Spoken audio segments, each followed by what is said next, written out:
accompagne cette politique, c'est l'isolement des porteurs du virus.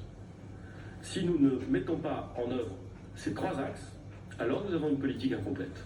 Les seuls gestes barrières ne suffisent pas. Et nous connaissons des pays, pourtant très bien organisés, dans lesquels les gestes barrières sont observés avec une rigueur et un civisme qui font parfois envie. Et qui pourtant, alors même qu'ils portent des masques, alors même qu'ils respectent les gestes barrières, voient l'épidémie se développer et s'accélérer sur leur territoire, ce qui les conduit, pour certains d'entre eux, à procéder au confinement. Les gestes barrières, les tests rapides et l'isolement de ceux qui sont regardés comme porteurs du virus.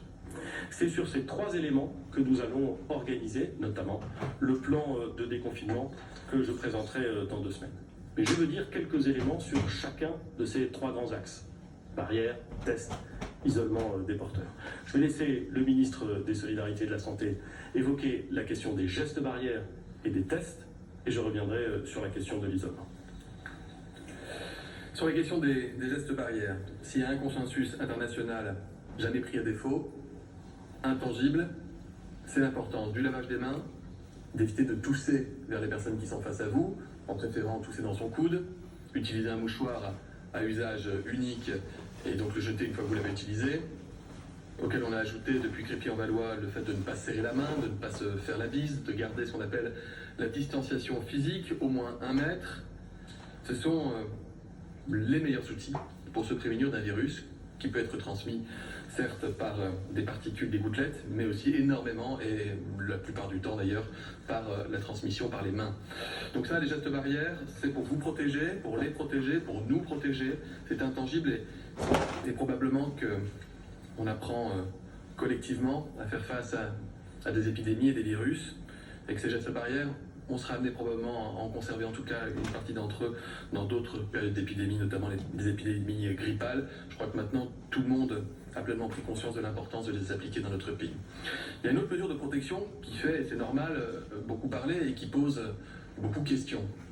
Qui pose beaucoup de questions dans la communauté scientifique. Vous trouvez des publications qui sont favorables, d'autres qui sont plutôt circonspectes. Vous avez des autorités sanitaires françaises, étrangères, qui sont amenées à prendre des positions. Je parlais bien sûr de la question des masques. Et au-delà de la question des masques soignants, de ce que nous avons appelé les masques grand public. Ces masques, ils ne remplaceront jamais les gestes barrières.